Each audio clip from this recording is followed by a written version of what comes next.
Hi, I'm Carter, Hi, I'm Maria. And I'm Daniel. and we're the co-directors of Residence Life for Big Rock University. We wanted to begin our presentation with an analogy. The story goes that a person is standing by a river, and in that river they notice that someone is drowning. They jump in, pull them to shore, and save them. And just as they've done so, they notice that another person is in the river drowning. This cycle continues and builds as they lose energy and the ability to continue saving people. They eventually realize that they must move upstream to determine what is causing these people to end up in the river drowning in the first place. This process of moving upstream is considered, in the context of sexual assault and violence, to be moving from support to primary prevention, and that's the framework we used in determining our proposals for you today. One of the most pressing issues we're facing is responding to the reported sexual assault, in our analogy, pulling drowning individuals from the water, an essential task and one about which we have made several assumptions. First, we assume the report is legitimate rather than questioning it due to the reporting delay or the involvement of alcohol. Next, we assume and know Title IX applies due to the nature of the complaint. We also assume the police are not involved, but if or when they are, we will fully cooperate with their investigation while also independently conducting our own. Finally, BRU's Title IX coordinator, who is well trained and extremely helpful, will presumably continue to be a strong advisor to us. Because we all know clearing and Title IX mandates, and they are not all under our position's purview, they will only briefly be discussed. An off-campus occurrence does not preclude clearing and Title IX obligations, and we still must respond appropriately. This includes determining whether to issue a campus alert and reporting the incident in our annual disclosure to the campus community. We must also eliminate the harassment, such as issuing the no-contact directive, as well as exploring additional measures to lessen the likelihood of contact between the perpetrator and survivor, address its effects through our conduct process, and prevent its recurrence via continued programming. We will further attempt to promote the safety of our students by informing all parties of the prohibition of retaliation. This will ensure our students can make complaints without fearing negative repercussions. We will also connect the survivor to resources both on campus and off and provide as much support as possible throughout the investigation process by offering her an advocate. The alleged perpetrator will also be offered an advocate and resources to ensure his safety and well-being. As we adjudicate the case, we will adhere to the Title IX requirements listed above. Because the survivor made a complaint, we assume she's willing to participate in an investigation. If she is not, we must take all reasonable steps to investigate without her, though we will preserve confidentiality to maintain a safe and non-discriminatory environment. In addition, we must grant due process and will also abide by the preponderance of evidence standard in our hearing.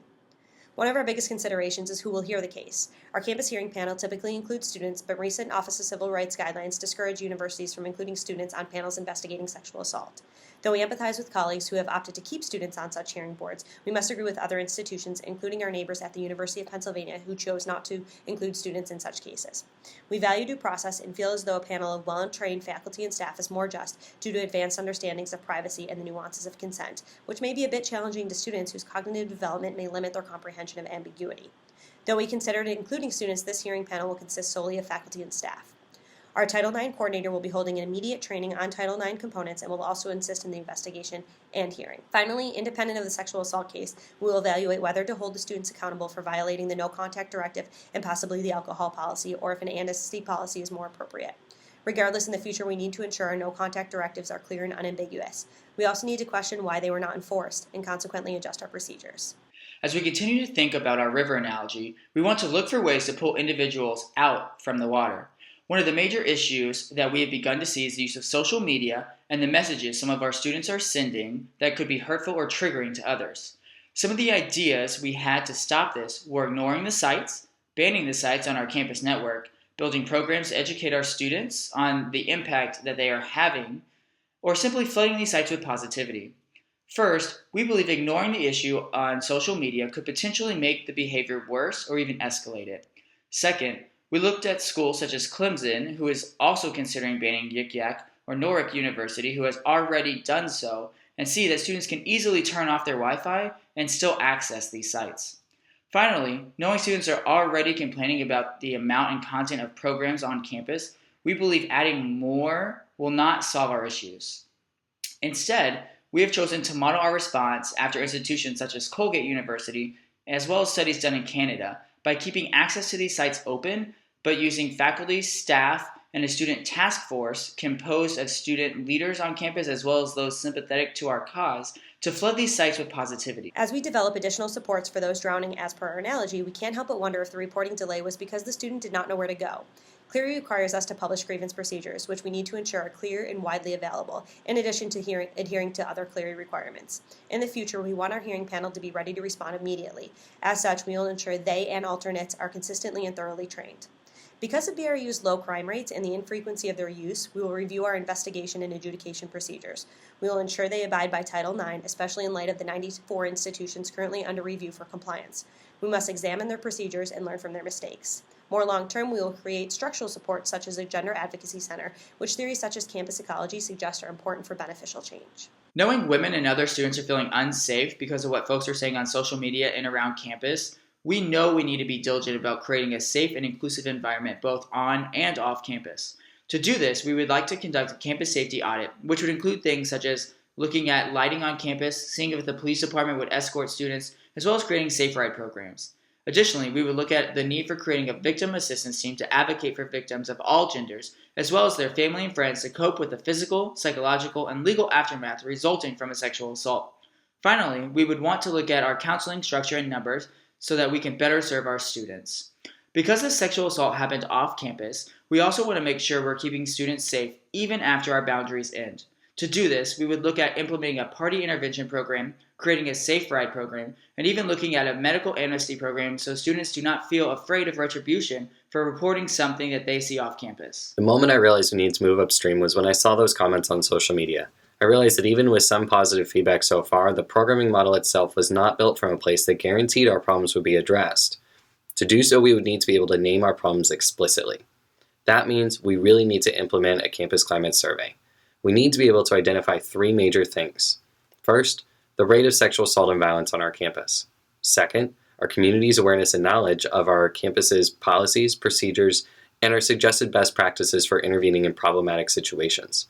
Third, we need to understand our community's perception of our culture of sexual assault and violence on campus. Because we know it will take some time to implement the survey and analyze the data of our campus climate, we know that we need to move forward with moving our programming model to a place of primary prevention based on theoretical foundations. We can add in the data once we get rolling. Prevent violence before it occurs, we need to make a cultural shift. The social ecological model is a great foundation for that shift.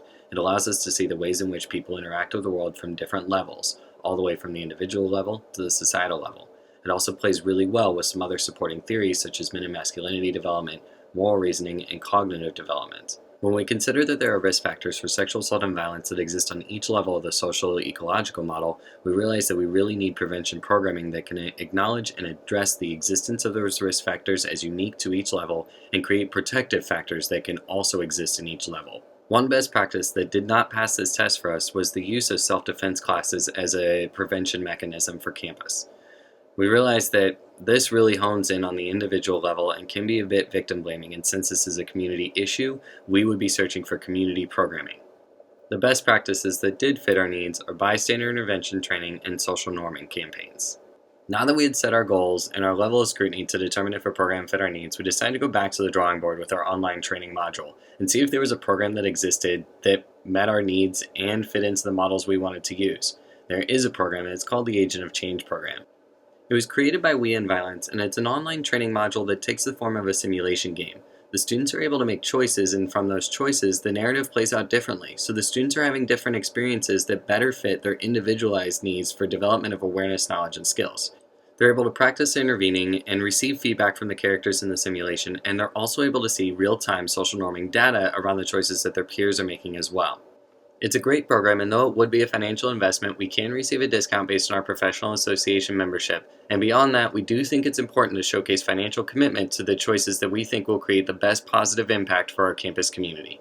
We would roll the program out immediately to get our campus community up to speed with the program offerings, and then we would implement it with all incoming classes in the future. We would build from here in our community programming efforts by focusing the messages on the risk factors that are associated with sexual assault and violence.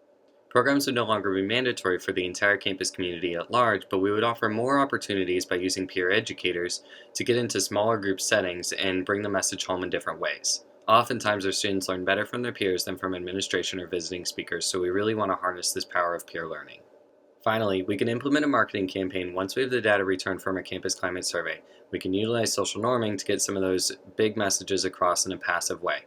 But we would want to be careful and intentional that we are not ineffectively programming in a way that causes our students to tune out rather than tune in. I hope by now we've made clear that the programs I've just described, informed by the meaningful theories and data provided from the Campus Climate Survey, working in tandem with the support resources and response protocol discussed earlier in this presentation, come together to create the most effective, intentional, and meaningful intervention response plan for our campus community.